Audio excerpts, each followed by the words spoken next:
Sense ನಾನು ಸೌಮ್ಯ Krishna Hegde. 2024 election result ಇಡೀ ದೇಶದ ಮತದಾರರು ಸೇರಿದ ಹಾಗೆ ಯಾರೆಲ್ಲ ಪಾರ್ಟಿಯ ಅಭ್ಯರ್ಥಿಯಾಗಿ ಈ ಒಂದು ಎಲೆಕ್ಷನ್ ನಲ್ಲಿ ಭಾಗವಹಿಸಿದ್ರು, ಖುದ್ದು ಅವರಿಗೆ ಶಾಕ್ ಅಂಡ್ ಸರ್ಪ್ರೈಸ್ ಅನ್ನೋದನ್ನ ಈ ದೇಶದ ಮತದಾರ ಕೊಟ್ಟ. ಇವತ್ತಿನ ನ್ಯೂಸ್ ಸೆನ್ಸ್ ನ ಎಪಿಸೋಡ್ ನಲ್ಲಿ ಎಲೆಕ್ಷನ್ ರಿಸಲ್ಟ್ ಅನ್ನುವಂಥದ್ದು ಏನಿದೆ, ಭಾರತದಂತಹ ಒಂದು ಅತಿ ದೊಡ್ಡ ಪ್ರಜಾಪ್ರಭುತ್ವ ರಾಷ್ಟ್ರಕ್ಕೆ ಇವತ್ತಿನ ಈ ಫಲಿತಾಂಶ ಅನ್ನುವುದು ಒಳ್ಳೇದಾ ಕೆಟ್ಟದ್ದಾ, ಓಕೆನಾ, ಜೊತೆಗೆ ನನ್ನ ಪರ್ಸನಲ್ ಒಪಿನಿಯನ್ ಏನು, ಇದು ಎಲ್ಲವನ್ನ ಯಾವುದೇ ಪೊಲಿಟಿಕಲ್ ಫೇವರ್ ಅಲ್ಲಿ ಅಥವಾ ಅದರ ಅಗೇನಿಸ್ಟ್ ಮಾತಾಡಬೇಕು ಅಂತಾಗ್ಲಿ ಅಥವಾ ಇವತ್ತಿನ ಸಿನಾರಿಯೋ ಅನ್ನುವಂಥದ್ದು ಸ್ವಲ್ಪ ಫ್ಲಿಪ್ ಆಗ್ತಿದೆ ಅನ್ನೋ ಕಾರಣಕ್ಕೋಸ್ಕರ ಇದು ಯಾವುದೇ ಬಯಾಸ್ ಇಲ್ಲದೆ ವಾಟ್ ಐ ಫೀಲ್ ಅನ್ನೋದನ್ನ ನಿಮ್ಮ ಮುಂದೆ ಪ್ರಸ್ತುತಪಡಿಸುವಂತ ಒಂದು ಪ್ರಯತ್ನ. ಸೊ 2024 ಎಲೆಕ್ಷನ್ ನ ರಿಸಲ್ಟ್ ಅನ್ನುವಂಥದ್ದು ಏನಿದೆ, ಅದ್ರ ಹಿಂದಿನ ದಿನ ಏನು ಮೊಹಲ್ಲಾ ಇತ್ತು ಅನ್ನೋದನ್ನ ನೆನೆಸ್ಕೊಂಡ್ರಿ ಅಂತಂದ್ರೆ, including all media houses, so called media houses, ಪ್ರತಿಯೊಬ್ರು ಕೂಡ ಏನನ್ನ ಪ್ರಿಡಿಕ್ಟ್ ಮಾಡಿದ್ರು ಅಂತಂದ್ರೆ ಬಿಜೆಪಿ ಸಿಂಗಲ್ ಮೆಜಾರಿಟಿ ಪಾರ್ಟಿಯಾಗಿ ಬರುತ್ತೆ, ಅಬ್ ಕಿ ಬಾರ್ 400 ಪಾರ್ ಅನ್ನುವಂತಹ ಹತ್ರ ಆದ್ರೂ ಬಂದ್ಬಿಡುತ್ತೆ ಅನ್ನೋದನ್ನ ಪ್ರಿಡಿಕ್ಟ್ ಮಾಡಿದ್ರು. ಆದ್ರೆ ಯಾವಾಗ ನೆಕ್ಸ್ಟ್ ಡೇ ಈ ಕೌಂಟಿಂಗ್ ಶುರುವಾಯ್ತಲ್ಲ, ಕಂಪ್ಲೀಟ್ ಅಂದ್ರೆ ಚಿತ್ರಣನೇ ಬದಲಾಗಿ ಹೋಯ್ತು. ಈಗ ಸ್ಟಾಕ್ ಮಾರ್ಕೆಟ್ ಅಲ್ಲಿ ಯಾವ ರೀತಿ ಆಗಿರುವಂತಹ ಬದಲಾವಣೆ ಆಯ್ತು ಅನ್ನೋದನ್ನ ನೀವು ನೋಡಿರ್ತೀರ. ಸೊ ಅದಕ್ಕಿಂತ ಮುಂಚೆ ಯಾವೆಲ್ಲ ಪೊಲಿಟಿಕಲ್ ಲೀಡರ್ಸ್ 4ನೇ ತಾರೀಕು ಒಳಗಡೆ ಇನ್ವೆಸ್ಟ್ ಮಾಡಿ ಫುಲ್ ಶೂಟ್ ಆಗತ್ತೆ ಅಂತೆಲ್ಲ ಹೇಳ್ಕೊಂಡು ಓಡಾಡಿದ್ರು, ಅಂಥವ್ರ ಮಾತನ್ನ ಕೇಳ್ಕೊಂಡು ಪಾಪ ಯಾರ್ಯಾರು ಸ್ಟಾಕ್ ಮಾರ್ಕೆಟ್ ನಲ್ಲಿ ಅಥವಾ ಎಸ್ಪೆಷಲಿ ಅದಾನಿ ಗ್ರೂಪ್ಸ್ ನಲ್ಲಿ ಆ ಒಂದು ಕಂಪನಿಗಳಲ್ಲಿ ಇನ್ವೆಸ್ಟ್ಮೆಂಟ್ ಅನ್ನ ಹೊಸದಾಗಿ ಮಾಡ್ಕೊಂಡಿದ್ರು, ಅಂಥವ್ರೆಲ್ಲ ದೊಡ್ಡ ಮಟ್ಟದಲ್ಲಿ ಆವತ್ತು ತಲೆ ಮೇಲೆ ಕೈ ಹೊತ್ಕೊಂಡ್ರು. But you should know that stock market ಆಗಲಿ ಅಥವಾ ಈ ಶೇರ್ ಅನ್ನೋದಿರ್ಲಿ, ಇದನ್ನ ಕಂಪೌಂಡಿಂಗ್ ಅಂತ ಹೇಳ್ತಾರೆ. ಒಂದಿನದಲ್ಲಿ ಆಡುವಂತಹ ಗ್ಯಾಂಬ್ಲಿಂಗ್ ಅಲ್ಲವೇ ಅಲ್ಲ ಇದು. ಸೊ ಆವತ್ತಿನ ಬೆಳಗ್ಗೆಯಿಂದ ಮಧ್ಯಾಹ್ನದವರೆಗೆ ಏನೆಲ್ಲ ಸೀನ್ ಆಯ್ತು ಅನ್ನೋದನ್ನ ನೀವು ಗಮನಿಸಿದ್ದೀರಾ, ಮೀಡಿಯಾದಲ್ಲಿ ನೋಡಿರ್ತೀರಾ. ದೊಡ್ಡ ಮಟ್ಟದಲ್ಲಿ ಬಿಜೆಪಿ ಅನ್ನುವಂಥದ್ದು ಸಿಂಗಲ್ ಲಾರ್ಜೆಸ್ಟ್ ಪಾರ್ಟಿಯಾಗಿ 240+ ಸೀಟನ್ನ ಗಳಿಸಿಕೊಂಡ್ರೂ ಕೂಡ ಈ ಟಾಪ್ ರ್ಯಾಂಕರ್ಸ್ ಇರ್ತಾರಲ್ವಾ ಸ್ಟೂಡೆಂಟ್ಸ್, ಸೊ ಅಂಥವ್ರ ಮೇಲೆ ಎಕ್ಸ್ಪೆಕ್ಟೇಷನ್ ಅನ್ನೋದು ಜಾಸ್ತಿ ಇರುತ್ತೆ. ಟಾಪ್ ಮಾಡ್ತಾ ಇದ್ದವರು ಜಸ್ಟ್ ಡಿಸ್ಟಿಂಕ್ಷನ್ ಬಂತು ಅಂದ ತಕ್ಷಣ ಸ್ಟೂಡೆಂಟ್ಗೂ ಸೇರಿದ ಹಾಗೆ ಆ ಸ್ಟೂಡೆಂಟ್ ಅನ್ನ ಯಾರು ಸಪೋರ್ಟ್ ಮಾಡುವಂತವ್ರು ಇರ್ತಾರೆ, ಅವರ ಫೇವ್ರೇಟ್ ಟೀಚರ್ಸ್ ಅಂತ ಯಾರು ಇರ್ತಾರೆ, ಅವರೆಲ್ಲರಿಗೂ ಒಂದು ರೀತಿಯಲ್ಲಿ ಡಿಸಪಾಯಿಂಟ್ಮೆಂಟ್. ಆದ್ರೆ ಯಾರು ಲಾಸ್ಟ್ ಬೆಂಚರ್ ಆಗಿರ್ತಾರೆ, ಯಾರ ಮೇಲೆ ಯಾವುದೇ ಟೀಚರ್ ಗಮನವನ್ನೇ ಕೊಟ್ಟಿರೋದಿಲ್ಲ, ಇವ್ರು ಹೆಂಗೂ ಕೂಡ ಓದೋದಿಲ್ಲ ಅನ್ನೋದ್ ರೀತಿಯಲ್ಲಿ ಇರ್ತಾರೆ, ಅಂಥವ್ರು ಸಡನ್ ಆಗಿ ಪಾಸ್ ಆಗ್ಬಿಟ್ರು ಅಂತಂದ್ರೆ ಅದು ದೊಡ್ಡ ಸೆಲೆಬ್ರೇಷನ್ಗೆ ಒಳಗಾಗುತ್ತೆ. ಅಂತ ಒಂದು ಸೀನ್ ಅನ್ನ ನೀವು ನೋಡಿರ್ತೀರಾ. ಸೊ ಬಹಳಷ್ಟು ಜನರಿಗೆ ಅಯೋಧ್ಯ ರಿಸಲ್ಟ್ ಇರಬಹುದು ಅಥವಾ ಯುಪಿಯಲ್ಲಿ ಬಿಜೆಪಿಯ ಭದ್ರಕೋಟೆ ಅಂತ ಏನ್ ಹೇಳ್ತಾ ಇದ್ರು, ಅದು ಎಲ್ಲವನ್ನ ಉಲ್ಟಾ ಮಾಡ್ತು. ಎಸ್ಪೆಷಲಿ ಯುಪಿ ಅನ್ನುವಂಥದ್ದು, ಅಲ್ಲಿರುವಂತಹ ಕಾನ್ಸ್ಟಿಟ್ಯೂಯೆನ್ಸಿ ಅನ್ನುವಂಥದ್ದು ಎಷ್ಟು ದೊಡ್ಡ ಮಟ್ಟದಲ್ಲಿ ಬಿಜೆಪಿಗೆ ಹೊಡೆತವನ್ನ ಕೊಡ್ತು ಅಂತಂದ್ರೆ, ಎಸ್ಪೆಷಲಿ ಯಾವ ಬಿಜೆಪಿ ಯಾವ ಒಂದು ಪಕ್ಷ ರಾಮ ಮಂದಿರವನ್ನ ಕಟ್ತೀವಿ ಅನ್ನುವಂತಹ ಅಜೆಂಡಾದ ಮೇಲೆ ಅವತ್ತಿನಿಂದ ಇವತ್ತಿನವರೆಗೆ ಬೆಳ್ಕೊಂಡು ಬಂದಿದೆ, ಅದನ್ನ ಈ ವರ್ಷದ ಸ್ಟಾರ್ಟಿಂಗ್ ನಲ್ಲಿ ಆ ಮಾತಿಗೆ ಅವರು ಮುಟ್ಟುಕೊಂಡ್ರು. ಆದ್ರೂ ಕೂಡ ಅಯೋಧ್ಯೆಯ ಜನ ರಾಮ ನಮ್ಮ ಮನೆಗೆ ಬಂದ್ರೂ ಕೂಡ ನೀವು ಬರೋದ್ ಬೇಡ ಅಂತ ಬಿಜೆಪಿಯನ್ನ ಹೊರಗಡೆ ಇಡೋದಕ್ಕೆ ಕಾರಣ ಏನು? ಜೊತೆಗೆ ಈ 2 ಟರ್ಮ್ ಅಲ್ಲಿ ನಾನು ಬಹಳಷ್ಟು ಸತಿ ಹೇಳಿದ್ದೀನಿ, ಜಸ್ಟ್ ಬಿಕಾಸ್ ಮೋದಿ ಅವರನ್ನ ಪ್ರೈಮ್ ಮಿನಿಸ್ಟರ್ ಆಗಿ ನೋಡ್ಬೇಕು ಅನ್ನೋ ಕಾರಣಕ್ಕೋಸ್ಕರ ಎಂತೆಂಥ MP ಗಳಿಗೆ ನಾವು ವೋಟ್ ಹಾಕುವಂತಹ ಕೆಟ್ಟ ಪರಿಸ್ಥಿತಿ ಇದೆ ಅನ್ನೋದನ್ನ ನಾನು ಹೇಳಿದ್ದೆ. ಸೊ ಈ ಎಲ್ಲೋ ಒಂದ್ ಕಡೆ ಮೋದಿ ಮ್ಯಾಜಿಕ್ ಅನ್ನುವಂಥದ್ದಿದೆ ಅಲ್ಲ, ಮೋದಿ ಇಸ್ ಇನ್ವಿನ್ಸಿಬಲ್ ಅನ್ನುವಂಥದ್ದಿತ್ತಲ್ವಾ, ಅದು it's no more a truth. ಮೋದಿಯನ್ನ ಹೊರತಾಗಿಯೂ ಕೆಲವೊಂದಷ್ಟು ಘಟನೆಗಳನ್ನ ನಾವು ಮನಸ್ಸಿನಲ್ಲಿ ನೆನ್ಪಿಟ್ಕೊಳ್ತೀವಿ. ಬಿಜೆಪಿ ಏನ್ ಹೇಳುತ್ತೆ, ಏನನ್ನ ಪ್ರಾಕ್ಟೀಸ್ ಮಾಡುತ್ತೆ.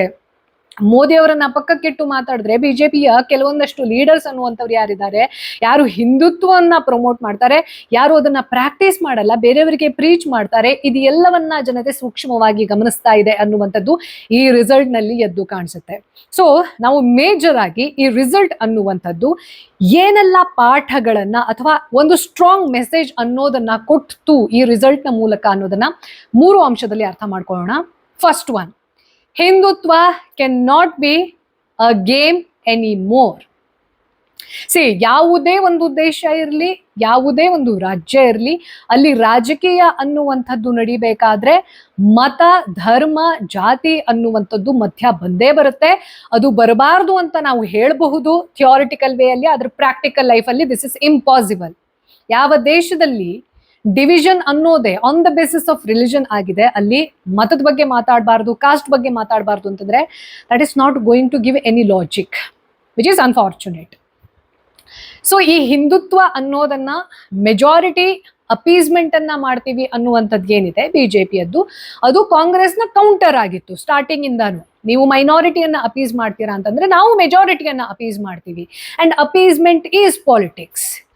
ಈ ಹಿಂದುತ್ವ ಅನ್ನುವಂಥದ್ದು ಆ ಹಿಂದುತ್ವಕ್ಕೆ ಕೊಟ್ಟಂತಹ ಪೊಲಿಟಿಕಲ್ ಆಂಗಲ್ ಅನ್ನುವಂಥದ್ದು. ಅಂದ್ರೆ ನಾನೊಂದು ಹೇಳ್ತೀನಿ, ನಾನು ಅದನ್ನ ಫಾಲೋ ಮಾಡೋದಿಲ್ಲ, ನೀವು ಫಾಲೋ ಮಾಡಿ. ಆದ್ರೆ ನೀವು ಫಾಲೋ ಮಾಡ್ಬೇಕು ಅಂತ ನಾನು ಅದನ್ನ ಭಾಷಣ ಬಿಗುದು ಅದ್ರ ಮೇಲೆ ನಿಮ್ಮಿಂದ ಮತವನ್ನ ಕನ್ವರ್ಟ್ ಮಾಡ್ಕೊಳ್ತೀನಿ ಅನ್ನುವಂಥ ಕೆಲವೊಂದಷ್ಟು ಲೀಡರ್ಸ್ ಯಾರಿದ್ದಾರೆ, ಹಾಗೆ ಈ ಹಿಂದುತ್ವವನ್ನ ಇನ್ಫ್ಲೂಯೆನ್ಸ್ ಮಾಡುವಂತಹ ಕೆಲವೊಂದಷ್ಟು ಯೂಟ್ಯೂಬ್ ಚಾನೆಲ್ಗಳಿರಬಹುದು, ಪಬ್ಲಿಕ್ ಸ್ಪೀಕರ್ಸ್ ಇರಬಹುದು, ಇವರು ಎಲ್ಲರನ್ನ ನಿಜವಾದ ಹಿಂದೂ ಗಮನಿಸ್ತಾ ಇದ್ದಾನೆ ಅನ್ನುವಂಥದ್ದನ್ನ ಜನ ಈ ರಿಸಲ್ಟ್ ಮೂಲಕ ಹೇಳಿದ್ರು. Let me repeat again, Hindu ಅನ್ನುವಂಥದ್ದು ಕೇವಲ ಒಂದು ಮತ ಅಲ್ಲ, ಹಿಂದೂ ಅನ್ನುವಂಥದ್ದು ಒಂದು ಯೋಗ್ಯತೆ. ಜನಕ್ಕೂ ಕೂಡ ಹಿಂದೂ ಅನ್ನುವಂಥದ್ದು ಕೇವಲ ಮತ ಅಲ್ಲ, ಯೋಗ್ಯತೆಗೆ ಮಾತ್ರ ನಾವು ವೋಟನ್ನ ಕೊಡಬೇಕು ಅನ್ನೋದನ್ನ ಈ ರಿಸಲ್ಟ್ ನ ಮೂಲಕ ಕೊಡಬೇಕು ಅಂತ ಅನಿಸ್ತು, ವಿಚ್ ಇಸ್ ವೆರಿ ಗುಡ್. ಇದಕ್ಕೆ ಬೆಸ್ಟ್ ಎಕ್ಸಾಂಪಲ್ ಯಾವ್ದಪ್ಪ ಅಂತಂದ್ರೆ ಉತ್ತರ ಪ್ರದೇಶ್ ಲಿಟ್ರಲಿ ಬಿಜೆಪಿಗೆ ಔಟ್ ಆಫ್ ಸಿಲೆಬಸ್ ಆಗಿ ಬಂದ್ಬಿಡ್ತು. ಅಂದ್ರೆ ಪಕ್ಕ ಇಲ್ಲಿ ಗೆಲ್ತೀವಿ ಅಂತ ಅನ್ಕೊಂಡಿರ್ತೀವಿ, ಅಲ್ಲಿ ಜಾಸ್ತಿ ಗ್ರೌಂಡ್ ವರ್ಕ್ ಮಾಡಕ್ ಹೋಗೋದಿಲ್ಲ. ನಮ್ ಜೊತೆಗಿದ್ದಾರೆ ಬಿಡು, ರಾಮ ಮಂದಿರ ಕಟ್ಬಿಟ್ಟಿದೀವಿ, ಇನ್ಮೇಲೆ UP ಪೂರ್ತಿ ಕೇಸರಿ ಮಯ ಅಂತ ಅನ್ಕೊಂಡಿದ್ರು. ಆದ್ರೆ ಇಲ್ಲಿ ಬ್ಯಾಕ್ ಫೈರ್ ಆಗಿದ್ದೇನು ಅಂತಂದ್ರೆ, ಯಾವ ಅಯೋಧ್ಯೆಯನ್ನ ಅತ್ಯದ್ಭುತವಾಗಿ ರೆಡಿ ಮಾಡಿದ್ದಾರೆ, ಅದರಲ್ಲಿ ನೋ ಡೌಟ್. ನಾನ್ ಪರ್ಸನಲಿ ಅಯೋಧ್ಯವನ್ನ ನೋಡಿದ್ದೀನಿ, ಅಲ್ಲಿ ಆಗ್ತಾ ಇರುವಂತಹ ಡೆವಲಪ್ಮೆಂಟ್ ಅನ್ನ, ಅಲ್ಲಿರುವಂತಹ ಜನರ ಹತ್ರ ಮಾತಾಡಿ ತಿಳ್ಕೊಂಡಿದ್ದೀನಿ. ಒಂದು ಪ್ರಾಬ್ಲಮ್ ಏನಾಗುತ್ತೆ ಅನ್ನೋದನ್ನ ನಾವು ಅರ್ಥ ಮಾಡ್ಕೊಳ್ಬೇಕು. ಯಾವುದೇ ಒಂದು ಡೆವಲಪ್ಮೆಂಟಲ್ ಕೆಲಸ ನಡೆಸುತ್ತೆ ಅಂತಂದ್ರೆ ಅಲ್ಲಿ ಕೆಲವೊಂದಷ್ಟು ಡಿಸ್ಟ್ರಕ್ಷನ್ ಅನ್ನೋದು ಕೂಡ ಆಗುತ್ತೆ. UPಯ ಎಸ್ಪೆಷಲಿ ಅಯೋಧ್ಯದ ಜನರಿಗೆ, ಕೆಲವೊಂದಷ್ಟು ಜನರಿಗೆ ಬೇಜಾರಿಗೆ ಏನು ಅಂತಂದ್ರೆ, ಅಲ್ಲಿ ಆಗ್ತಾ ಇರುವಂತಹ ಡೆವಲಪ್ಮೆಂಟ್ ಅನ್ನೋದು ಏನಿದೆ, ಇವಾಗ ಒಂದು ಶಾರ್ಟ್ ಟರ್ಮ್ ನ ಡಿಸ್ಟ್ರಕ್ಷನ್ ಅನ್ನೋದು ಆಗ್ತಾ ಇದೆ. ಮನೆಯಿಂದ ಓಡಿಸೋದಿರಬಹುದು, ಜಾಗವನ್ನ ಗೌರ್ಮೆಂಟ್ ತನ್ನ ಕಬ್ಜಾಗೆ ತಗೊಳ್ಳೋದಿರಬಹುದು, ಅದೆಲ್ಲವೂ ಮುಂದೆ ಅಲ್ಲಿನ ಜನತೆಗೆ 100% ಎಂಪ್ಲಾಯ್ಮೆಂಟ್ ಅನ್ನ ಕ್ರಿಯೇಟ್ ಮಾಡಿಕೊಡುತ್ತೆ. ಹಾಗೆ ಅದೊಂದು ಸೆಂಟರ್ ಆಗಿ ಕ್ರಿಯೇಟ್ ಆಗಿದೆ ಆಲ್ರೆಡಿ, ಇನ್ನು ದೊಡ್ಡ ಮಟ್ಟದಲ್ಲಿ. ಆದ್ರೆ ಆ ಶಾರ್ಟ್ ಟರ್ಮ್ ನಲ್ಲಿ ಜನರಿಗೆ ಆಗುವಂತಹ ಪ್ರಾಬ್ಲಮ್ ಅನ್ನುವಂಥದ್ದು ಏನಿದೆ ಅಲ್ಲ, ಫಾರ್ ಎಕ್ಸಾಂಪಲ್ ಅಲ್ಲಿ ರಾಮ ಮಂದಿರವನ್ನ ಕಟ್ಟಬೇಕು, ಆ ಒಂದು ಕಾರಿಡಾರ್ ಅನ್ನೋದು ಏನ್ ರೆಡಿ ಆಯ್ತು, ಆ ಟೈಮಲ್ಲಿ ಎಷ್ಟೋ ಜನರ ಮನೆಯನ್ನ ಅಲ್ಲಿಂದ ತೆಗೆದು ಬಿಸಾಕಿದ್ರು. ಅಂಥವ್ರಿಗೆ ಏನ್ ಅನ್ಸುತ್ತೆ, ರಾಮನ ಮೇಲೆ ಪ್ರೀತಿ ಇದೆ, ರಾಮನಿಗೆ ಒಂದು ಮಂದಿರ ಇರಬೇಕು ಅನ್ನೋದು ಅವರ ಅಜೆಂಡಾ. ಆದ್ರೆ ರಾಮ ಮನೆಗೆ ಬರ್ಬೇಕು ಅಂತಂದ್ರೆ ನಾನ್ ಮನೆಯಿಂದ ಹೊರಗಡೆ ಹೋಗ್ಬೇಕು ಅನ್ನುವಂಥದ್ದು ಮನುಷ್ಯನಾಗಿ ಒಂದು ಚಿಕ್ಕ ಸೆನ್ಸಿಟಿವ್ ಹೃದಯ ಅಂತ ಇರುತ್ತಲ್ವಾ, ಅದಕ್ಕೆ ಬೇಜಾರಾಗತ್ತೆ. ಹಾಗಾಗಿ ಅಯೋಧ್ಯೆಯ ಜನ ಬಹುಶಃ ಈ ಕಾರಣದಿಂದ ಈ ರಾಮ ಮಂದಿರವನ್ನ ಕಟ್ಟಿರೋದ್ರ ಬಗ್ಗೆ ಅವರಿಗೆ ಪ್ರೀತಿ ಇರಬಹುದು. ಆದ್ರೆ ಈ ಕಟ್ಟಿರೋದನ್ನ ನೀವು ಪೊಲಿಟಿಕಲ್ ಆಂಗಲ್ ಅಲ್ಲಿ ತಗೊಂಡು ನಮ್ಮನ್ನ ಮಂಗ ಮಾಡ್ತೀರಾ ಅಂತಂದ್ರೆ ನಾವಲ್ಲಿ ಮಂಗ ಆಗಲ್ಲ ಅನ್ನೋದನ್ನ ಬಿಜೆಪಿಗೆ ಸ್ಟ್ರಾಂಗ್ ಆಗಿ ಸಂದೇಶವನ್ನ ಕೊಟ್ಟಿರೋ ಹಾಗಾಗಿದೆ. ಆದ್ರೆ ಇದು ಈ ಒಂದು ರಿಸಲ್ಟ್ ಅನ್ನುವಂಥದ್ದು ದೇಶದಲ್ಲಿರುವಂತಹ ಬೇರೆ ಮತದಾರಂಗೆ ತುಂಬಾ ನೋವನ್ನ ಉಂಟು ಮಾಡಿದೆ. ಯಾಕೆಂತಂದ್ರೆ ನಾನು ಆಗ್ಲೇ ಹೇಳಿದೆ, ನೋ ಪೇನ್ ನೋ ಗೇನ್. ಕೆಲವೊಂದಷ್ಟು ಡೆವಲಪ್ಮೆಂಟ್ ಆಗುವಾಗ ಶಾರ್ಟ್ ಟರ್ಮ್ ಅಲ್ಲಿ ಆಗುವಂತಹ ಡಿಸ್ಟ್ರಕ್ಷನ್ ಅನ್ನ, ಆ ಡಿಸ್ಟರ್ಬೆನ್ಸ್ ಅನ್ನ ಸಹಿಸಿಕೊಳ್ಳೇಬೇಕು. ಯಾಕೆಂತಂದ್ರೆ ಒಂದು ದೇಶದ ನಾಗರಿಕನಾಗಿ ನನ್ನ ಜವಾಬ್ದಾರಿ ಅದು ಕೂಡ. ಸೊ ಇಲ್ಲಿ ಬಿಜೆಪಿಗೆ ದೊಡ್ಡ ಹೊಡೆತ ಬಿತ್ತು. ಅಂದ್ರೆ ಹಿಂದುತ್ವವನ್ನ ನೀವು ಹೇಳ್ತೀರಾ ಅಂತಂದ್ರೆ ಅದನ್ನ ನೀವು ಪ್ರಾಕ್ಟೀಸ್ ಮಾಡಬೇಕು ಅನ್ನೋದನ್ನ ಜನ ಹೇಳ್ತಿದ್ದಾರೆ. ಎಸ್ಪೆಷಲಿ ಮೋದಿ ಅವರ ಯಾವಾಗ್ಲೂ ಅವ್ರು ಹೇಳ್ತಿರ್ತಾರಲ್ವಾ, ನಾ ಖಾವುಂಗ ನಾ ಖಾನೆ ದೂಂಗ. ಆದ್ರೆ ಎಷ್ಟೋ ಜನ ಯಾರನ್ನ ಬಿಜೆಪಿ ಬೇರೆ ಪಾರ್ಟಿಯಿಂದ ಇಲ್ಲಿ ಕರ್ಕೊಂಡಿದೆ ಅಂತವ್ರು ಸೋತೋಗಿದ್ದಾರೆ ಬಹಳಷ್ಟು ಜನ, ವಿಚ್ ಇಸ್ ವೆರಿ ಗುಡ್. ಅಂಥವ್ರು ಬೇರೆ ಬೇರೆ ಪಾರ್ಟಿಯಲ್ಲಿ ಇದ್ದಾಗ ಕರಪ್ಷನ್ಗೆ ದೊಡ್ಡ ಹೆಸರಾಗಿದ್ದವರು, ವುಮನೈಸರ್ ಆಗಿದ್ದವರು, ಅಂಥವ್ರನ್ನೆಲ್ಲ ಬಿಜೆಪಿಗೆ ಬಂದ್ಮೇಲೆ ಅವ್ರಿಗೆ ಕ್ಲೀನ್ ಚಿಟ್ ಕೊಟ್ಟು ಅವ್ರಿಗೆ ಟಿಕೆಟ್ ಕೊಡಿಸಿದ್ದು ಜನರಿಗೆ ಇಷ್ಟ ಆಗ್ಲಿಲ್ಲ. ಸೊ ಬಿಜೆಪಿಗೆ ಇಲ್ಲಿ ಒಂದು ಸ್ಟ್ರಾಂಗ್ ಮೆಸೇಜ್ ಅರ್ಥ ಆಗ್ಬೇಕೇನು ಅಂತಂದ್ರೆ, ಏನ್ ಹೇಳ್ತೀರಾ ಅದನ್ನೇ ಮಾಡಿ. ಹಿಂದುತ್ವವನ್ನ ನೀವು ಬೋಧಿಸ್ತೀರಾ ಅಂತಂದ್ರೆ ಮೊದ್ಲು ನೀವು ಪರಿಪಾಲಿಸಿ. ಯಾಕೆಂತಂದ್ರೆ ಬಹಳಷ್ಟು ಜನ, ಈ ಪ್ರಜ್ವಲ್ ರೇವಣ್ಣ ಕೇಸೇ ಇರಬಹುದು, ಮೋದಿ ಅವರಿಗೆ ಎಷ್ಟು ದೊಡ್ಡ ಮಟ್ಟದಲ್ಲಿ ಬ್ಯಾಕ್ ಫೈರ್ ಆಯ್ತು ಅಂತಂದ್ರೆ ಅದು ಒಬ್ಬ ವುಮೆನೈಸರ್ ಸಲುವಾಗಿ ಅವರು ಇವ್ರಿಗೆ ವೋಟ್ ಕೊಡಿ ಅಂತ ಕೇಳೋ ಪರಿಸ್ಥಿತಿ. ಅಂದ್ರೆ ನೀವು ಬ್ಯಾಕ್ ಗ್ರೌಂಡ್ ಅನ್ನ ವೆರಿಫೈ ಮಾಡಲ್ವಾ, ಅಥವಾ ನಾವ್ ಏನ್ ಮಾಡಿದ್ರು ನಡೆಯುತ್ತೆ ಅನ್ನುವಂತಹ ಒಂದು ಅಡಾಸಿಟಿಗೆ ಬಂದಿದ್ರ? ಇದೆಲ್ಲದಕ್ಕೂ ಆನ್ಸರ್ ಈ ಹಿಂದುತ್ವ ಅನ್ನೋದನ್ನ ನೀವು ಪೊಲಿಟಿಕಲ್ ಆಂಗಲ್ ಅಲ್ಲಿ ತಿರುಚಿ ನಮ್ಮನ್ನ ಮಂಗ ಮಾಡಕ್ಕಾಗಲ್ಲ ಅನ್ನೋದನ್ನ ಈ ಒಂದು ರಿಸಲ್ಟ್ ನ ಮೂಲಕ ಕೊಟ್ರು. ಸೆಕೆಂಡ್ ಅಂಶ, ಮೋದಿ ಮ್ಯಾಜಿಕ್ ಈಸ್ ಫೇಡಿಂಗ್.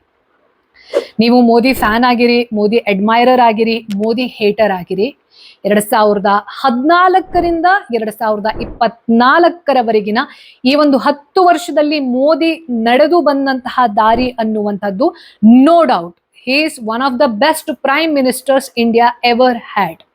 ಆದ್ರೆ ನಾನು ಆಗ್ಲೇ ಹೇಳಿದೆ, ಕೆಲವೊಂದಷ್ಟು ಸ್ಟೇಟ್ಮೆಂಟ್ಗಳನ್ನ ಕೊಟ್ಟು ಆ ಸ್ಟೇಟ್ಮೆಂಟ್ಗೆ ತದ್ವಿರುದ್ಧ ಆಗಿರುವಂತಹ ಔಟ್ಕಮ್ ಅನ್ನ ಕೊಟ್ಟಾಗ ಜನ ಒಂದ್ಸತಿ ಏನಾಯ್ತಿದು, ಯಾಕೆ ಹಿಂಗ್ ಮಾಡಿದ್ರು ಅಂತ ಆಲೋಚನೆ ಮಾಡ್ತಾರೆ.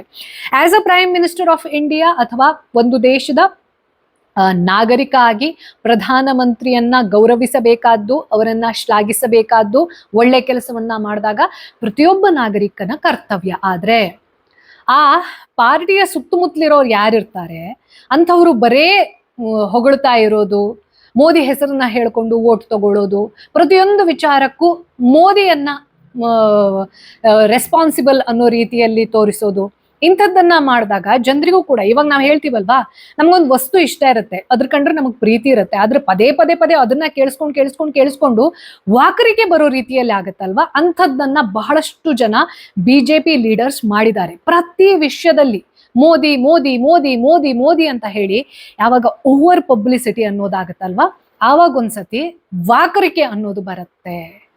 ಈ ಯಾರು ಮೋದಿ ಫ್ಯಾನೇ ಆಗಿದ್ರು ಕೂಡ ನೀವು ಒಂದ್ಸತಿ ಸತಿ ಅಂತ ಈ ಮೋದಿ ಹೆಸರನ್ನ ಕೇಳೋದಪ್ಪ, ಇವ್ರೇನು ಕೆಲಸ ಮಾಡಲ್ಲ, ಆದ್ರೆ ವೋಟನ್ನ ಮೋದಿ ಹೆಸರಲ್ಲಿ ತಗೊಳ್ತಾರೆ ಅನ್ನುವಂತಹ ಭಾವನೆ ಅನ್ನೋದು ಉಂಟಾಗುತ್ತೆ. ಈ ಓವರ್ ಪಬ್ಲಿಸಿಟಿ ಅನ್ನುವಂಥದ್ದು ಜೊತೆಗೆ ಸೋ ಕಾಲ್ಡ್ ಮೀಡಿಯಾ ಅಂತ ಏನ್ ಹೇಳ್ತಾರೆ, ಈ ಲೆಫ್ಟ್ ಲಿಬ್ರಾಂಡೋ ಗ್ಯಾಂಗ್ಗಳು, ಗೋಧಿ ಮೀಡಿಯಾ ಅಂತ ಏನನ್ನ ಕರೀತಾರಲ್ವಾ, ಅವರು ಕಳೆದ 5 ವರ್ಷದಲ್ಲಿ ಮಾಡಿರುವಂತಹ ಪ್ರೋಗ್ರಾಮ್ಸ್ ಅನ್ನ ನೋಡಿದ್ರೆ ಐ ರಿಯಲಿ ಫೀಲ್ ನಾನು ಮೇನ್ ಸ್ಟ್ರೀಮ್ ಮೀಡಿಯಾವನ್ನ ಬಿಟ್ಟಿದ್ದು ಸೀರಿಯಸ್ಲಿ ಒಳ್ಳೇದಾಯ್ತು ಅಂತ.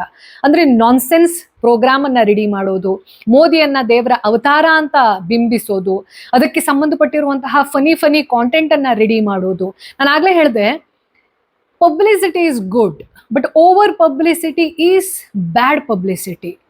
ಮೋದಿ ಅವರು ಅದನ್ನ ಎಕ್ಸ್ಪೆಕ್ಟ್ ಮಾಡದೇ ಇರಬಹುದು, ಅವರಿಗೆ ಇದ್ಯಾವುದೂ ಕೂಡ ಮುಖ್ಯ ಅಂತ ಅನಿಸಿರದೇ ಇರಬಹುದು. ಆದ್ರೆ ಒಬ್ಬರನ್ನ ಹೊಗಳ್ತಾ ಯಾರು ಅವರ ಪರವಾಗಿದ್ರು ಅಂತವರಿಗೂ ವಾಕರಿಕೆ ಬರುವಂತಹ ಕೆಲಸವನ್ನ ಮೇನ್ ಸ್ಟ್ರೀಮ್ ಮೀಡಿಯಾ ಡೆಫಿನೆಟ್ಲಿ ಮಾಡಿದೆ. ಸೊ ಈ ಮ್ಯಾಜಿಕ್ ಅನ್ನುವಂಥದ್ದು, ಇನ್ವಿನ್ಸಿಬಲ್ ಮೋದಿ ಅನ್ನುವಂತಹ ವ್ಯಕ್ತಿತ್ವ ಏನಿದೆ, ವ್ಯಕ್ತಿ ಅಲ್ಲ ವ್ಯಕ್ತಿತ್ವ ಅನ್ನುವಂಥದ್ದು ಏನಿದೆ, ಅದನ್ನ ತುಂಬಾ ಹೊಗಳಿ ಜನಕ್ಕೆ ಬೇಸರ ಬರುವಷ್ಟರ ಮಟ್ಟಿಗೆ ಪಬ್ಲಿಸಿಟಿ ಆಗಿದ್ದು ಕೂಡ ಮೋದಿ ಮ್ಯಾಜಿಕ್ ಈಸ್ ಫೇಡಿಂಗ್ ಅನ್ನೋದಕ್ಕೆ ಸಾಕ್ಷ್ಯ. ಇದಕ್ಕೆ ನಮಗೆ ಆವಾಗಲೇ ಇವಿಡೆಂಟ್ ಆಗಿ ಕಾಣಿಸ್ತಾ ಇದ್ದೇನು ಅಂತಂದ್ರೆ, ಈ ನಾರ್ತ್ ಅಲ್ಲಿ ಏನ್ ಸ್ಟ್ರಾಟಜಿಯನ್ನ ಮಾಡ್ತಾರೆ ಅದು ಸೌತ್ ಅಲ್ಲಿ ನಡೆಯೋದಿಲ್ಲ, ಹಾಗೆ ನಾರ್ತ್ ಈಸ್ಟ್ ಅಲ್ಲಿ ನಡೆಯೋದಿಲ್ಲ, ಈಸ್ಟರ್ನ್ ಪಾರ್ಟ್ಸ್ ಅಲ್ಲಿ ಕೂಡ ನಡೆಯೋದಿಲ್ಲ. For example, Madhya Pradesh clean sweep ಆಯ್ತು, ಅದನ್ನೇ ನೀವು ಗುಜರಾತ್ ಮಾಡೆಲ್ ಮಾಡ್ಕೊಂಡ್ರಿ ಅಂತಂದ್ರೆ ನಡೆಯುತ್ತೆ. ಈ ಹಿಂದಿ ಆ ಒಂದು ಭಾಷಿಕರ ಸ್ಥಾನ ಅನ್ನುವಂಥದ್ದು ಏನಿದೆ ಅಲ್ಲಿ ಸೆಂಟಿಮೆಂಟ್ಸ್ ಆಲ್ಮೋಸ್ಟ್ ಸಿಮಿಲರ್. ಆದ್ರೆ ನೀವು ಸೌತ್ಗೆ ಬಂದು ಹಿಂದುತ್ವವನ್ನ ಹೇಳ್ತೀರಾ, ಮೋದಿ ಹೆಸರನ್ನ ಹೇಳ್ತೀರಾ, ಯೋಗಿ ಹೆಸರನ್ನ ಹೇಳ್ತೀರಾ ಅಂತಂದ್ರೆ ಜನ ಅಷ್ಟು ಬೇಗ ನಂಬೋದಿಲ್ಲ. They are well educated compared to some of the parts of north Bharat. ಹಂಗಿರುವಾಗ ಅವ್ರು ನಿಜವಾಗ್ಲೂ ಹಿಂದುತ್ವವನ್ನ ಹೇಳ್ತಿದಾರಾ ಅಥವಾ ಸುಮ್ಮನೆ ಅದನ್ನ ಪೊಲಿಟಿಕಲ್ ಅಜೆಂಡಾ ಮಾಡ್ಕೊಂಡಿದಾರ? ಇದೆಲ್ಲವನ್ನ ಅಳೆದು ತೂಗಿ ನೋಡುವಂತಹ ಎಜುಕೇಶನಲ್ ಬ್ಯಾಕ್ ಗ್ರೌಂಡ್ ಅನ್ನುವಂಥದ್ದು ಈ ಎಲ್ಲಾ ರೀಜನ್ ನಲ್ಲಿ ಇದೆ, especially south of Bharat. So ಅಲ್ಲಿ ನೀವು ಬರೇ ಮೋದಿ ಹೆಸರಲ್ಲಿ ಬರೇ ಯೋಗಿ ಹೆಸರಲ್ಲಿ ವೋಟ್ ತಗೊಂಡ್ಬಿಡ್ಬಹುದು ಅನ್ನೋದ್ರೆ ನಡೆಯೋದಿಲ್ಲ. ಹಾಗೆ ಈ ವೆಸ್ಟ್ ಬೆಂಗಾಲ್ ಅನ್ನುವಂತಹ ಪ್ರದೇಶ ಏನಿದೆ, ನಾರ್ತ್ ಈಸ್ಟ್ ಅನ್ನುವಂಥದ್ದು ಏನಿದೆ, ಎಸ್ಪೆಷಲಿ ಮಣಿಪುರದ ಆ ಒಂದು ಗಲಾಟೆ ಅನ್ನುವಂಥದ್ದು ಏನಾಯ್ತಲ್ವಾ, ಅದೆಲ್ಲವೂ ಕೂಡ ಬಿಜೆಪಿ ವಿರೋಧಿ ಅಲೆಗೆ ಒಂದು ರೀತಿಯಲ್ಲಿ ದೊಡ್ಡ ಮಟ್ಟದಲ್ಲಿ ಇಂಬನ್ನ ನೀಡಿದೆ ಅನ್ನೋದಕ್ಕೆ ಸಾಕ್ಷಿ. Next, audacity or overconfidence. ಬಿಜೆಪಿಗೆ ಈ ಲಾಸ್ಟ್ ಟರ್ಮ್ ನಲ್ಲಿ ಮೋದಿ ಮ್ಯಾಜಿಕ್ ಅನ್ನುವಂಥದ್ದು ಏನಿತ್ತು, ಮೋದಿಯ ಸಲುವಾಗಿ ವೋಟನ್ನ ಹಾಕ್ತಾರೆ ಅನ್ನುವಂಥ ಕಾನ್ಫಿಡೆನ್ಸ್ ಏನಿತ್ತು, ಅದು ಓವರ್ ಕಾನ್ಫಿಡೆನ್ಸ್ ಆಯ್ತು. ಕೆಲವೊಂದಷ್ಟು ಪ್ರದೇಶದಲ್ಲಿ ಆಡಾಸಿಟಿ ಆಯ್ತು. ಅಂದ್ರೆ ಜನ ಹೆಂಗೂ ನಮಗೆ ವೋಟ್ ಹಾಕ್ತಾರೆ, ನಾನೇನು ಪ್ರಚಾರಕ್ಕೆ ಹೋಗ್ಬೇಕು ಅಂತ ಇಲ್ಲ, ನಾನು ಹಿಂದುತ್ವದ ಪರವಾಗಿ ಭಾಷಣವನ್ನ ಮಾಡ್ತೀನಿ, ನಾನು ಪೋಲರೈಸ್ ಮಾಡ್ಬಿಡ್ತೀನಿ, ಏನೇ ಡೆವಲಪ್ಮೆಂಟ್ ರಿಲೇಟೆಡ್ ಇಶ್ಯೂ ಬಂತು ಅಂದ ತಕ್ಷಣ ನಾನು ಅಲ್ಲಿ ಹಿಂದೂ ಮುಸ್ಲಿಂ ಅನ್ನೋದನ್ನ ಡಿವೈಡ್ ಮಾಡ್ಬಿಡ್ತೀನಿ. ಯಾರು ಕಟ್ಟರ್ ಇರ್ತಾರೆ ಅವರೆಲ್ಲರೂ ಸಪರೇಟ್ ಆಗ್ಬಿಡ್ತಾರೆ. ಅಂದ್ರೆ ಮುಸ್ಲಿಂ ಅಲ್ಲಿ ಯಾರು ಕಟ್ಟರ್ ಇರ್ತಾರೆ ಅವರೆಲ್ಲ ಅಪೋಸಿಟ್ ಇದಕ್ಕೋಗ್ಬಿಡ್ತಾರೆ. ಯಾರು ಹಿಂದೂಗಳಲ್ಲಿ ಕಟ್ಟರ್ ಇರ್ತಾರೆ ಅವರು ನನ್ಗೆ ಏನೇ ಮಾಡಿದ್ರು ಸರಿ, ನೀವು ಮಾಡೋದೇ ಕರೆಕ್ಟು, ನಿಮ್ಗೆ ವೋಟ್ ಹಾಕ್ತೀನಿ ಅನ್ನೋದನ್ನ ಅನ್ಕೊಂಡಿದ್ರು. ಆದ್ರೆ ಜನ ಎಷ್ಟು ಸ್ಮಾರ್ಟ್ ಇದ್ದಾರೆ ಅನ್ನೋದಕ್ಕೆ ಇದು ಕೂಡ ಸಾಕ್ಷಿ. ಯಾಕೆಂತಂದ್ರೆ ಒಬ್ಬ ಯೂಟ್ಯೂಬರ್ ದೇಶದಲ್ಲಿ ಇರಲ್ಲ, ಬಟ್ ದೇಶದ ಡೆಮೋಕ್ರಸಿ ಬಗ್ಗೆ ಅವರಿಗೆ ಭಯಂಕರ ಟೆನ್ಷನ್ ಇತ್ತು. ಸೊ ಅವ್ರ ರಿಲೇಟೆಡ್ ಆಗಿ ನಾನೊಂದು ವಿಡಿಯೋ ಕೂಡ ಮಾಡಿದ್ದೆ. ದೇಶದಲ್ಲಿ ಏನು ಕಮ್ಮಿ ಇದೆ ಅನ್ನೋದನ್ನ ದೇಶದಲ್ಲಿ ಕುತ್ಕೊಂಡು ಮಾತಾಡ್ಬೇಕು. ಹೊರ ದೇಶದಲ್ಲಿ ಕುತ್ಕೊಂಡು ಯಾರು ನಮ್ಮ ದೇಶವನ್ನ ನೋಡಿ ನಗ್ತಾರೆ ಅಂಥವರಿಗೆ ಚಪ್ಪಾಳೆ ತಟ್ಟೋದಕ್ಕೆ ಅವಕಾಶವನ್ನ ಕೊಡೋರನ್ನ ರಿಯಲ್ ಇಂಡಿಯನ್ ಅಂತ ನಾನು ಕನ್ಸಿಡರ್ ಮಾಡೋದಿಲ್ಲ. ಸೊ ಆ ವ್ಯಕ್ತಿ ಕಳೆದ 1-2 ತಿಂಗಳಿಂದ ತಾನೇನೋ ವಿಡಿಯೋ ಮಾಡ್ತಾ ಇದ್ದೀನಿ, ಆ ವಿಡಿಯೋದಿಂದ ಇವೆಲ್ಲ ರಿಸಲ್ಟ್ ಬಂದಿದೆ ಅನ್ನುವಂಥದ್ದು ಡೆಫಿನೆಟ್ಲಿ ಇಂಪ್ಯಾಕ್ಟ್ ಆಗಿದೆ, ಅದರಲ್ಲಿ ದೂಸರಾ ಮಾತಿಲ್ಲ. ಆದ್ರೆ ಈ ವ್ಯಕ್ತಿ ವಿಡಿಯೋ ಮಾಡದೇ ಇದ್ರೂ ಕೂಡ ಈ ದೇಶದ ನಾಗರಿಕ ಬಹಳ ಸಮರ್ಥವಾಗಿ ಆಲೋಚನೆ ಮಾಡುವಂತಹ ಮೆಂಟಾಲಿಟಿಯನ್ನ ಹೊಂದಿದ್ದಾನೆ ಅನ್ನೋದಕ್ಕೆ ನಿಮಗೆ ರಾಜೀವ್ ಗಾಂಧಿಯ ಆಡಳಿತ ಇರಬಹುದು, ಸೋನಿಯಾ ಗಾಂಧಿಯವರ ಟೈಮಲ್ಲಿ ಏನ್ UPA ಗೌರ್ಮೆಂಟ್ ಅನ್ನುವಂಥದ್ದು ಏನಿತ್ತು, ಮನಮೋಹನ್ ಸಿಂಗ್ ಅವರಿದ್ರಲ್ವಾ, right person in wrong party, ಆ ಟೈಮಲ್ಲಿ ಇರಬಹುದು. ಇನ್ನೂ ಬ್ಯಾಕ್ ಹೋದ್ವಿ ಅಂತಂದ್ರೆ ಇಂದಿರಾ ಗಾಂಧಿಯ ಟೈಮಲ್ಲಿ ಏನೇನ್ ಘಟನೆಗಳಾಗಿದೆ ಇದೆಲ್ಲವನ್ನ ನೋಡಿದಾಗ ಇಂಡಿಯಾ ಅಂತಂದ್ರೆ ಇಂದಿರಾ ಅನ್ನುವಂತಹ ಸೀನ್ ಕ್ರಿಯೇಟ್ ಆಗಿತ್ತು. ಅಂಥ ಟೈಮಲ್ಲೂ ಯಾವ ಟೈಮಲ್ಲಿ ತನ್ನ ಸ್ಟ್ಯಾಂಡ್ ಅನ್ನ ತಗೊಳ್ಬೇಕು ಅನ್ನುವಂಥದ್ದು ಭಾರತದ ನಾಗರಿಕನಿಗೆ ಗೊತ್ತಿದೆ. 2 ಸತಿ ಕಂಪ್ಲೀಟ್ ಆಗಿ ನಿಮ್ಗೆ ಮೆಜಾರಿಟಿಯನ್ನ ಕೊಡ್ತೀನಿ, ನಿಮ್ಮನ್ನ ಅಧಿಕಾರದಲ್ಲಿ ಕೂರಿಸ್ತೀನಿ, ಆದ್ರೆ ನೀವು ನಿಮ್ಮ ಮಾತಿಗೆ ತಕ್ಕ ಹಾಗೆ ನಡ್ಕೊಂಡಿಲ್ಲ ಅಂತಂದ್ರೆ ನಿಮ್ಮನ್ನ ಹೆಂಗೆ ತಟ್ಟಿ ಕೆಳಗಿಳಿಸ್ಬೇಕು ಅನ್ನೋದು ನನಗೆ ಗೊತ್ತಿದೆ ಅನ್ನೋದನ್ನ ಪ್ರತಿಯೊಂದು ಕಾಲಘಟ್ಟದಲ್ಲಿ ಭಾರತೀಯ ನಾಗರಿಕ ಪ್ರೂವ್ ಮಾಡಿ ತೋರಿಸಿದ್ದಾನೆ. And once again he proved it again. ಆದ್ರೆ ಕೆಲವೊಂದಷ್ಟು ರಿಸಲ್ಟ್ ಅನ್ನುವಂಥದ್ದು ವೆರಿ ಡಿಸಪಾಯಿಂಟಿಂಗ್. ಫಾರ್ ಎಕ್ಸಾಂಪಲ್ ಅಯೋಧ್ಯೆಗೆ ರಿಲೇಟೆಡ್ ಆಗಿ ನಾನು ಹೇಳಿದೆ ಅಲ್ಲ, ಡೆವಲಪ್ಮೆಂಟ್ ಆಗುವಂತಹ ಟೈಮಲ್ಲಿ ಶಾರ್ಟ್ ಟರ್ಮ್ ಡಿಸ್ಟ್ರಕ್ಷನ್ ಅನ್ನೋದು ಆಗತ್ತೆ, ಅಲ್ಲಿರುವಂತಹ ವ್ಯಕ್ತಿಗಳಿಗೆ ಸಮಸ್ಯೆ ಆಗಿರೋದು ಹೌದು, ಆದ್ರೆ ಮುಂಬರುವಂತಹ ಅಪಾರ್ಚುನಿಟಿಯನ್ನ ಕೂಡ ಗಮನದಲ್ಲಿ ಇಟ್ಕೊಳ್ಬೇಕಾಗಿತ್ತು. ನೆಕ್ಸ್ಟ್, ಅಣ್ಣಾಮಲೈ ಒಬ್ಬ ಖಡಕ್ ಪೊಲೀಸ್ ಅಧಿಕಾರಿಯಾಗಿ ಏನನ್ನ ಅವರು ಒಂದು ಜನಮನ್ನಣೆ ಅನ್ನೋದ್ರನ್ನ ಗಳಿಸಿದ್ರು. ಎಸ್ಪೆಷಲಿ ತಮಿಳುನಾಡು ಪಾಲಿಟಿಕ್ಸ್ ನಲ್ಲಿ ಬಿಜೆಪಿಯನ್ನ ಇಂಟ್ರೊಡ್ಯೂಸ್ ಮಾಡಬೇಕು, ಸ್ಟ್ರಾಂಗ್ ಆಗಿ ಒಂದು ಫುಟ್ ಪ್ರಿಂಟ್ ಅನ್ನ ಬಿಡಬೇಕು ಅನ್ನೋದನ್ನ ಏನ್ ಮಾಡ್ತಾ ಇದ್ರು, ಅದು ದೊಡ್ಡ ಮಟ್ಟದಲ್ಲಿ ಯಶಸ್ವಿ ಆಗ್ಲಿಲ್ಲ ಅಂತ ಹೇಳಬಹುದು. ಜೊತೆಗೆ ಕಂಗನಾ ರಣಾವತ್, ಯಾವ ವ್ಯಕ್ತಿ ನ್ಯಾಷನಲಿಸಂ ಅನ್ನೋದನ್ನ ತನ್ನ ಕರಿಯರ್ಗೆ ತಕ್ಕ ಹಾಗೆ, ತನ್ನ ಸಿನಿಮಾಗೆ ತಕ್ಕ ಹಾಗೆ ಮೌಲ್ಡ್ ಮಾಡಿಕೊಂಡು ಯಾವಾಗ್ಲೂ ವಿಕ್ಟಿಮ್ ಕಾರ್ಡ್ ಅನ್ನ ಪ್ಲೇ ಮಾಡ್ತಾ ಇರ್ತಾರೆ. ದೇಶದಲ್ಲಿ ಕೆಲವೊಂದಷ್ಟು ಸ್ಟೇಟ್ಮೆಂಟ್ ಅನ್ನ ಕೊಡುವಾಗ ಅದರ ಕಾನ್ಸಿಕ್ವೆನ್ಸ್ ಏನಾಗುತ್ತೆ ಅನ್ನೋದನ್ನ ಆಲೋಚನೆ ಮಾಡದೆ ತುಂಬಾ ಇಮ್ಮೆಚ್ಯೂರ್ಡ್ ಕಾಂಟ್ರವರ್ಸೀಸ್ ಅನ್ನ ಕ್ರಿಯೇಟ್ ಮಾಡ್ತಾ ಇರ್ತಾರೆ. ಅಂತಹ ವ್ಯಕ್ತಿಗೆ ನಾವು ಪೊಲಿಟಿಕಲ್ ಪವರ್ ಅನ್ನ ಕೊಡಬೇಕಾ ಅನ್ನೋದನ್ನ ಆಲೋಚನೆ ಮಾಡಬೇಕಿತ್ತು. ಬಟ್ ಅಗೇನ್ ಯಾವತ್ತೂ ಕೂಡ ಡೆಮೋಕ್ರಸಿಯಲ್ಲಿ ಏನ್ ಹೇಳ್ತೀವಿ, the government of the people, by the people, for the people. ಜನ ಕೆಲವೊಂದು ಕಡೆ ತುಂಬಾ ಸ್ಮಾರ್ಟ್ ಆಗಿರುವಂತಹ ಮೆಸೇಜ್ ಅನ್ನ ಕೊಟ್ಟಿದ್ರೆ, ಕೆಲವೊಂದ್ ಕಡೆ ಜನ ಕೂಡ, ಮತದಾರ ಕೂಡ ಎಡವಿದ್ದಾನೆ. ಆದ್ರೆ ಓವರ್ ಆಲ್ ಆಗಿ ನನ್ನ ಪರ್ಸ್ಪೆಕ್ಟಿವ್ ಅಲ್ಲಿ ನೋಡ್ಬೇಕು ಅಂತಂದ್ರೆ this is one of the best results. ಯಾಕೆ ಅಂತಂದ್ರೆ ಸಿಂಗಲ್ ಲಾರ್ಜೆಸ್ಟ್ ಪಾರ್ಟಿ 240+ ಸೀಟನ್ನ ಗಳಿಸಿ NDA ಮೈತ್ರಿಕೂಟ ಅನ್ನುವಂಥದ್ದು ಏನಿದೆ, ನರೇಂದ್ರ ಮೋದಿ ಅವರು ಪ್ರೈಮ್ ಮಿನಿಸ್ಟರ್ ಆಗಿ ಕಂಟಿನ್ಯೂ ಆಗ್ತಾರೆ, ಆದ್ರೆ ಅವರ ಹತ್ರ ಕಂಪ್ಲೀಟ್ ಆಗಿರುವಂತಹ ಅಥಾರಿಟಿ ಅನ್ನುವಂಥದ್ದು ಇರುವುದಿಲ್ಲ. ಫಾರ್ ಎಕ್ಸಾಂಪಲ್, ಈಗ ಡಿಮಾನಿಟೈಸೇಷನ್ಗೆ ಸಂಬಂಧಪಟ್ಟ ಹಾಗೆ ಬಹಳಷ್ಟು ಜನ ಬಹಳಷ್ಟು ಹೇಳಿಕೆಗಳನ್ನ ಕೊಡ್ತಾರೆ. ಕೆಲವು ಜನ ಗುಡ್ ಮೂವ್ ಅಂತ ಹೇಳ್ತಾರೆ, ಕೆಲವು ಜನ ಯಾರು ಆರ್ಥಿಕ ತಜ್ಞರು ಅಂತ ಇರ್ತಾರೆ ವರ್ಸ್ಟ್ ಮೂವ್ ಅಂತ ಹೇಳ್ತಾರೆ. ಸೊ ಇಂಥ ಡಿಸಿಷನ್, ಮೇಜರ್ ಡಿಸಿಷನ್ ಅನ್ನ ತಗೊಳ್ಳುವಾಗ ಸಿಂಗಲ್ ಪಾರ್ಟಿಯ ಇನ್ವಾಲ್ವ್ಮೆಂಟ್ ಇರೋದಿಲ್ಲ. ಇನ್ಮೇಲೆ ಬೇರೆಯವ್ರನ್ನ ಕೇಳಬೇಕು, ಅವ್ರದ್ದು ಸಮ್ಮತಿಯನ್ನ ಪಡ್ಕೊಳ್ಬೇಕು. ಹಾಗಾಗಿ ಇದು ಗುಡ್ ಅಂಡ್ ಬ್ಯಾಡ್. ಯಾಕೆಂತಂದ್ರೆ ಒಂದು ಡೆವಲಪ್ಮೆಂಟ್ ಆಗ್ಬೇಕು ಅಂತಂದ್ರೆ, ಒಂದು 10 ಜನರ ಕನ್ಸೆಂಟ್ ಬೇಕು ಅಂತಂದ್ರೆ ಟೈಮ್ ಏನ್ ತಗೊಳುತ್ತೆ ಅನ್ನೋದನ್ನ ನಾನು ಸಪರೇಟ್ ಆಗಿ ಹೇಳ್ಬೇಕಾಗಿಲ್ಲ. ಎಟ್ ದ ಸೇಮ್ ಟೈಮ್ ನಾನ್ ಮಾಡಿದ್ದೇ ರೂಲ್, ನಾವು ಹೆಂಗ್ ಮಾಡಿದ್ರು ನಾವು ಕರೆಕ್ಟ್ ಅನ್ನುವಂತಹ ನರೇಷನ್ ಅನ್ನೋದೇನಿರುತ್ತೆ, ಈ ಒಂದು ಓವರ್ ಕಾನ್ಫಿಡೆನ್ಸ್ ಅನ್ನುವಂಥದ್ದು ಬಿಜೆಪಿಗೆ ಮುಂದೆ ಇರುವುದಿಲ್ಲ.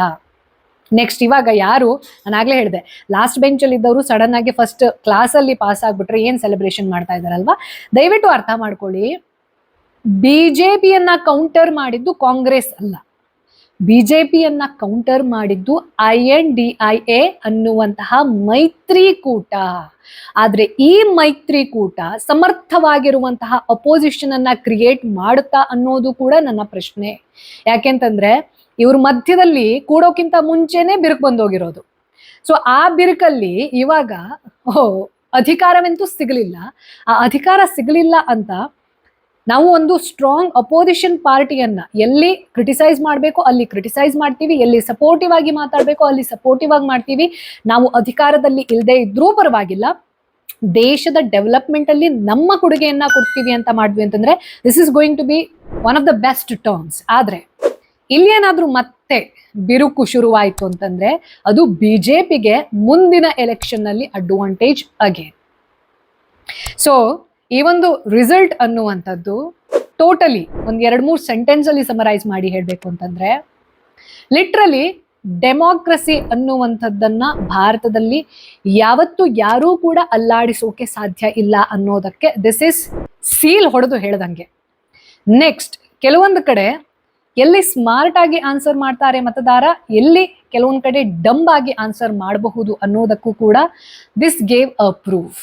ಎಟ್ ದ ಸೇಮ್ ಟೈಮ್ ನನ್ನಿಂದನೇ ಎಲ್ಲ ಒನ್ ನೇಷನ್ ಒನ್ ಪಾರ್ಟಿ ಅನ್ನುವಂತಹ ಬಿಜೆಪಿಯ ಮಹತ್ವಾಕಾಂಕ್ಷೆ ಅನ್ನುವಂಥದ್ದು ಏನಿತ್ತು, ಎಟ್ ದ ಸೇಮ್ ಟೈಮ್ ಕೆಲವೊಂದಷ್ಟು ಸ್ಟೇಟ್ಮೆಂಟ್ಗಳನ್ನ ತುಂಬಾ ರಾಂಗ್ ಆಗಿ ನರೇಟ್ ಮಾಡಿದವರು ಇದ್ದಾರೆ. ಅಂದ್ರೆ ಬಿಜೆಪಿ ಸಿಂಗಲ್ ಲಾರ್ಜೆಸ್ಟ್ ಪಾರ್ಟಿ ಆಯ್ತು ಅಂತಂದ್ರೆ ಅದು ಸಂವಿಧಾನವನ್ನೇ ಬದಲಾವಣೆ ಮಾಡ್ಬಿಡತ್ತಂತೆ ಅಂತ. ಇದು ತುಂಬಾ ರಾಂಗ್ ನರೇಷನ್ ಹೋಗಿರೋದು. ಎಸ್ಪೆಷಲಿ ಅನಂತ್ ಕುಮಾರ್ ಹೆಗಡೆ ಕೊಟ್ಟಂತಹ ಒಂದು ಹೇಳಿಕೆಯನ್ನ ಬಹಳಷ್ಟು ಜನ ಈಗಲೂ ಹೇಳ್ತಿದ್ದಾರೆ. ಅವ್ರು ಹೇಳಿರುವಂತಹ ಕಾಂಟೆಕ್ಸ್ಟ್ ಅನ್ನ ಅರ್ಥ ಮಾಡ್ಕೊಳ್ಳೋದೆ ಸಂವಿಧಾನವನ್ನ ನಾವು ಗೌರವಿಸುವುದೇ ಇಲ್ಲ ಅನ್ನೋ ರೀತಿಯಲ್ಲಿ ರಾಂಗ್ ನರೇಷನ್ ಹೋಗಿದೆ. ಇದು ಕೂಡ ದೊಡ್ಡ ಮಟ್ಟದಲ್ಲಿ ಬಿಜೆಪಿಗೆ ಹೊಡೆತವನ್ನ ಕೊಟ್ಟಿದೆ. ಜೊತೆಗೆ ಬಿಜೆಪಿಯ ಕೆಲವೊಂದಷ್ಟು ಲೀಡರ್ಸ್ ಯಾರು ವುಮನೈಸರ್ ಇದ್ದಾರೆ, ಹಾಗೆ ಹೇಳೋದೊಂದು ಮಾಡೋದೊಂದು ಮಾಡ್ತಿರ್ತಾರೆ. ನಾವು ಹೆಣ್ಣನ್ನ ದೇವತೆ ತರ ನೋಡ್ತೀವಿ ಅಂತ ಹೇಳ್ತಾರೆ, ಒಳಗಡೆಯಿಂದ ಇರುವಂತದ್ದು ಬೇರೆ.